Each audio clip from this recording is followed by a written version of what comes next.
right, viewers, let's start with the top focus now. US President Donald Trump has openly warned Republican lawmakers that his political future hinges on the party's performance in the 2026 midterm elections, asserting that a loss of control in the US House of Representatives would inevitably lead to his impeachment by Democrats.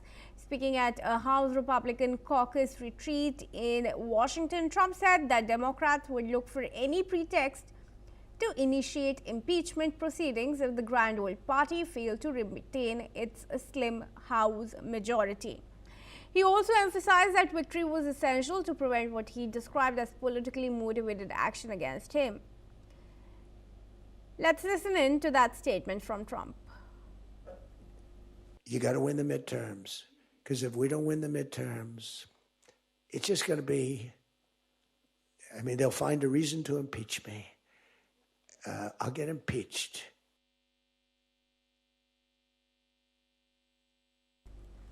All right, joining me in this discussion now is Matthew Wadham, who's an American journalist and joins us from Washington, D.C. Thanks, Matthew, for joining me in this discussion. Please explain to us the context in which Trump is making that statement. Is he fully aware that any loss of significant margin could, claim his position as? Is he aware that if any laws are passed that the public favors that could help his position? If that's what you're asking me, yes, he is. And he is encouraging Republicans in Congress to present a united front and support his policies.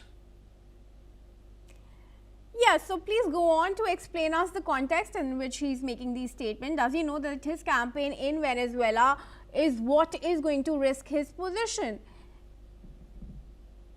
I don't think his the military action he took in Venezuela is putting his position in danger with Republicans in the United States Congress. I think that a lot of Republicans would prefer that he put more effort into domestic policies, such as reducing the cost of living and inflation and so on. I think those pocketbook issues are what Republicans in Congress are more concerned about, and they wish that he wasn't just focusing so much on foreign affairs like Venezuela and Gaza and Ukraine and Iran and so on. They would prefer that he do things that help the American people go about their daily lives more easily, more comfortably. And I think that's where, you're getting a lot of grousing from Republicans at the moment. All right, and is there any foresight on who could possibly be in lead in these elections?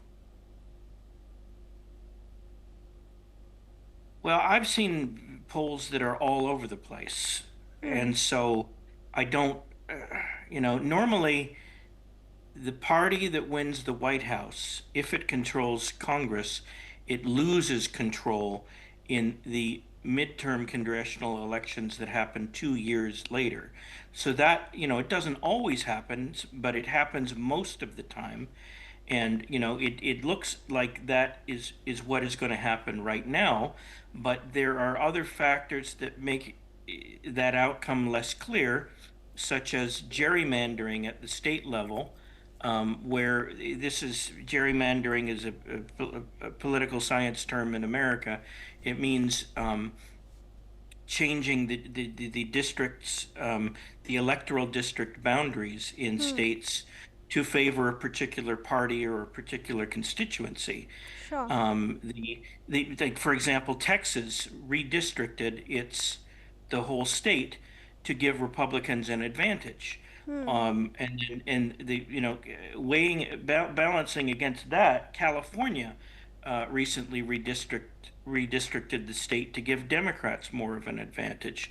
California and Texas are both large states, and how people vote there has a big impact on who controls Congress, and the Republicans have a narrow majority in the House of Representatives right now, and a Republican congressman just died yesterday from California, so that reduced it to, I think the Republicans have a bare majority of around 218 out of 435, and that's the minimum that they need. Well, it's not 435 because the fellow died, but 218 out of the usual number is 435, and so they have a bare working majority that allows them to continue to control the agenda of the House of Representatives.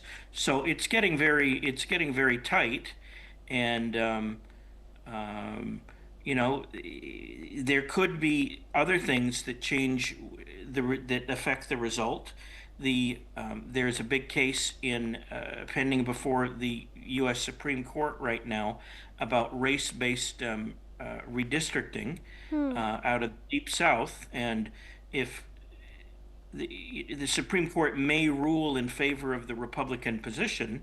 It's not a done deal, but it's possible that the Supreme Court will rule in favor of the Republican position, and that would give the Republicans more seats. Then there are Democrats in other states like Virginia that want to redistrict and wipe out Republican seats to create more Democratic seats. And there's even talk in Maryland where Republicans only have one member of the U.S. House delegation that they'd like to redistrict and eliminate that Republican seat. So it's all Democrats from Maryland. So there's a lot of variables that are at play here. So it's not certain what's going to happen. But right now, based on current trends, it would appear that the Republicans would lose at least the House of Representatives. It's not clear that they would lose the Senate, just because the Senate operates under different rules. You don't have, like the House of Representatives, every member is up for re-election every 2 years. The senators' terms are 6 years, and they are staggered. So only 1/3 of the Senate gets voted on in elections every 2 years, and the Republicans seem to have an advantage there. So the Republicans, even if things don't go well for them in the House, they may still, and they lose the House, they may still hang on to the Senate. Now, if they lose control of the House, I think it is a certainty that Democrats will try to impeach President Trump, and this would be his third impeachment, a record, because the Democrats really hate President Trump, and they want they seethe at the very mention of his name. That's not an exaggeration to say that, and they really want to impeach him. So they will look for any excuse, and they could use Venezuela. They could use his attack on the nuclear reactor in Iran. They could use all sorts of things as excuses to impeach him. And if they get the House back, there's a good chance they will impeach him. Of course, the Senate will probably not convict him, but still, it's not a good thing to have everybody fighting over impeachment. It's not good for the country. Indeed, we hope so, but let's watch out how that goes later this year. But thanks very much, Matthew, for joining me for now in this discussion.